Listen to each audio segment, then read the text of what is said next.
aqui é a estrutura básica da justiça brasileira. Então, bem simplificado, não sei se dá para ler aí do fundo, mas a gente tem o Supremo Tribunal Federal, seria como nossa quarta instância. Aqui os tribunais superiores, que seriam como a terceira instância. Aqui os tribunais, como a segunda instância. E aqui são as varas, os juízes comuns. O Tribunal do Júri é uma vara especializada dentro da justiça criminal.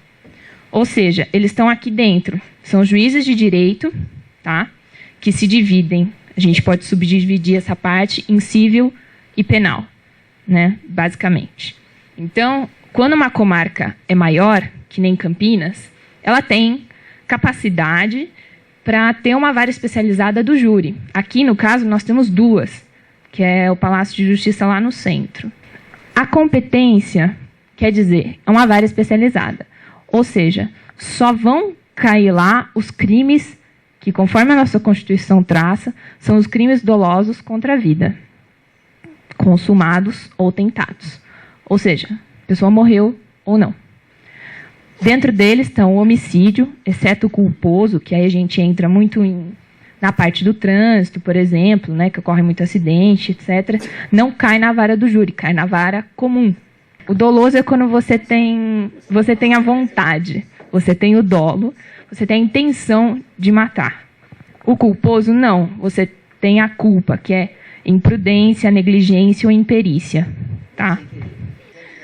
Indução ao suicídio, você incentivar. O suicídio não é punível. Antigamente era. Eles não deixavam velar o corpo. Infanticídio, que é aquele caso que as mães, naquela famosa depressão pós-parto, matam o filho. Eu vou explicar para vocês a estrutura de como o júri no Brasil ele é contextualizado, né? Ele é instrumentalizado. Então, diferente do que ocorre no... Esqueçam um júri norte-americano, o nosso ele é composto de 3 fases principais. Primeiro, a parte policial, né? Que é formado pelo inquérito. Quando o sujeito é investigado pela polícia, o delegado redige um inquérito policial onde ele colhe todas as provas necessárias para a acusação. Em seguida, ele envia esses documentos para o Ministério Público, que é o titular da ação penal, que vocês vão ver. Ele redige, né, uma peça, um documento, chamado denúncia, que dá início ao processo criminal. E aí tem as fases, né, que aí o sujeito é citado, e aí ele recebe o nome de réu. A partir desse momento ele pode ser chamado de réu.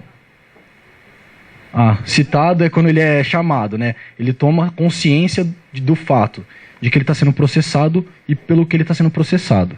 Aí esse réu, ele tem direito à resposta, né, à acusação dele, ele responde dizendo que não foi ele, ou levantando qualquer argumento em sua defesa. Aí esse processo é entregue de novo ao Ministério Público, que assina e reconhece a defesa.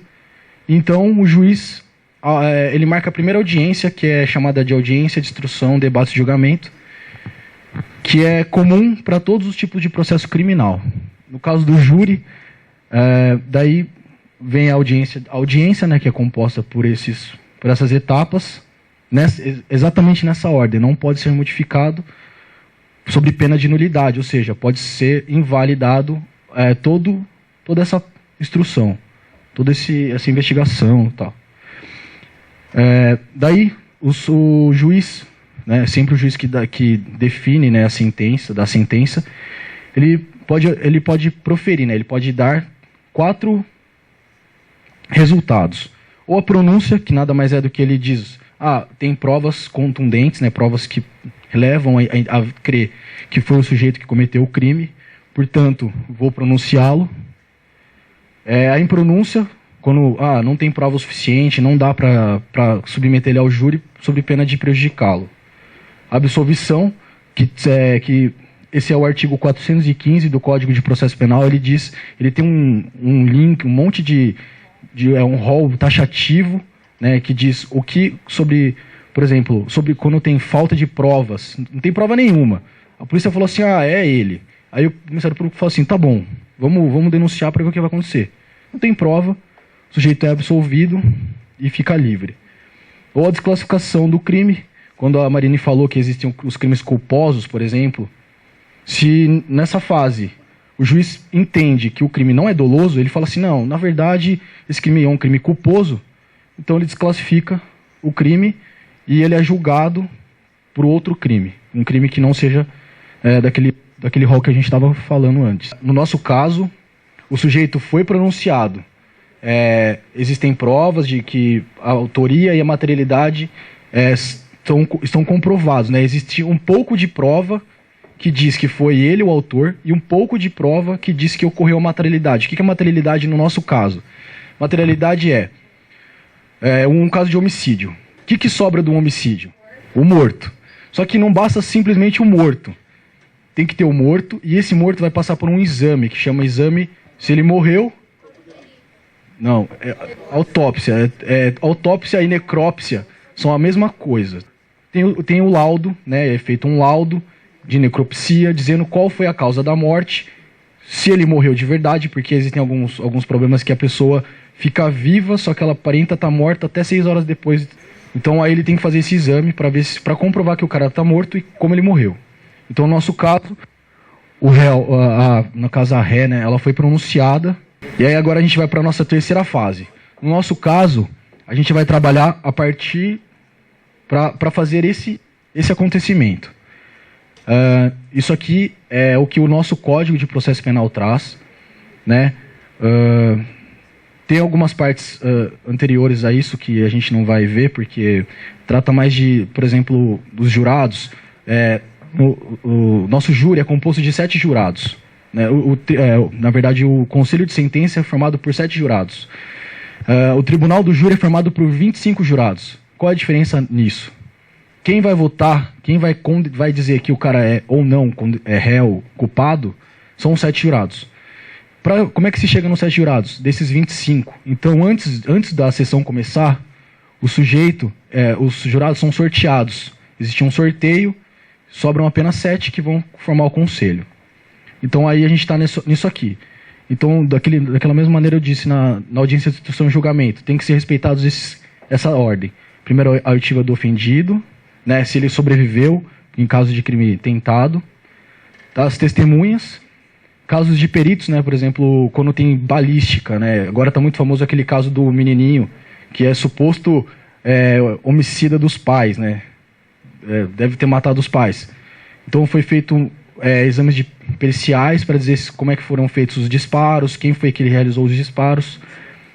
Pode ser que os peritos possam ser ouvidos.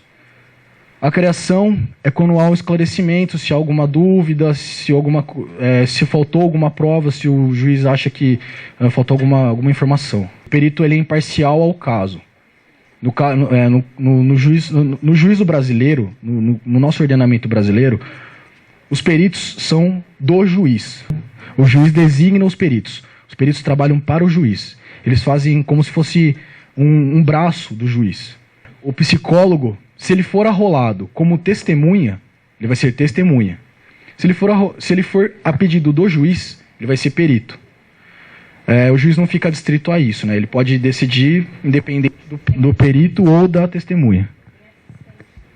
Tem os assistentes que aí ficam nessa classificação, ficam aqui também no número 3. Aí o reconhecimento de pessoa ou coisa, né? No caso, se a vítima sobrevive, ela disse que foi uma faca, que foi utilizada para esfaqueá-la. Daí o juiz vai mostrar a faca e falar assim, foi essa faca que foi utilizada? Ela pode reconhecer ou não o objeto, por exemplo, nesse caso. Por fim, o interrogatório do réu. E aí vem os debates. Primeiro a acusação, depois a defesa, com a possibilidade de réplica e tréplica, ou seja, a réplica da acusação e a tréplica da defesa. No nosso Código de Processo também tem a formulação dos quesitos. O que os jurados vão julgar? Eles vão julgar os quesitos. Os quesitos são obrigatórios e são formulados pelo juiz, respeitando o nosso código lá, que também vem tudo especificado. E aí, por fim, a votação e o juiz profere a sentença. Ele dá a sentença dizendo se o réu foi condenado ou não. Se foi condenado, a pena. tá bom? Aqui a gente colocou um exemplo de como que é o júri, como que ele é montado mesmo. O juiz fica ao centro, porque ele é o mediador.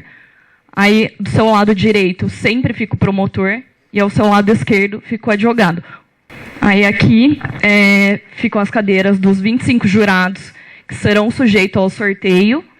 E aí, depois do sorteio, 7 desses 25 ficam sentados aqui para assistir todo o plenário. Lá fica o réu, no outro lado, e sempre acompanha. Se ele for preso, se ele estiver respondendo o processo preso, ele fica acompanhado de uma escolta, que são policiais militares, que vai fazer o acompanhamento e a segurança do local. E agora eu vou passar para vocês o papel de cada um, tá? Quem aí é o pessoal do juiz, que vai ser o juiz? Vocês? Bom, basicamente a função de vocês é dirigir, coordenar e não deixar que fique uma briga entre as duas partes, tá? Vocês vão ter que segurar os ânimos, vão ter que reformular perguntas que foram feitas de modo impróprio. E no final, se a ré for acusada, daí vocês também vão fazer a pena para elas, tá bom? Bom, advogado de acusação. Bom, basicamente é formular a acusação contra a ré, tá? Daí com isso vocês vão usar os depoimentos das testemunhas, a tese que vocês vão montar. Advogado de defesa, quem? Também a mesma coisa, tá? Vocês vão trabalhar na tese para defender a ré. Testemunhas. Vocês vão estar do lado da defesa ou da acusação e vão montar o ponto de vista de vocês, tá? E o corpo de jurados, né? Que normalmente são 7 jurados que ouvem toda a tese da promotoria, a tese da defesa. E, gente, é os jurados que vocês têm que cativar, tá? Basicamente, a estrutura vai ser a abertura, onde vai acomodar todo mundo, ver onde é que todo mundo vai sentar. Depois, vão organizar os jurados, que assim, tem um sorteio dos jurados, porque eles são mais dos que realmente vão compor o conselho de sentença. Então, assim, vai ter vão escolher os 7 jurados, aí talvez fazer um juramento, o jurado tem que fazer o juramento. A partir disso, já vai começar a ouvir as pessoas. Primeiro, ouvir do ofendido, que nesse caso não morreu. Depois, as testemunhas. Primeiro, testemunhas de acusação. Depois, as testemunhas de defesa. Depois, o interrogatório.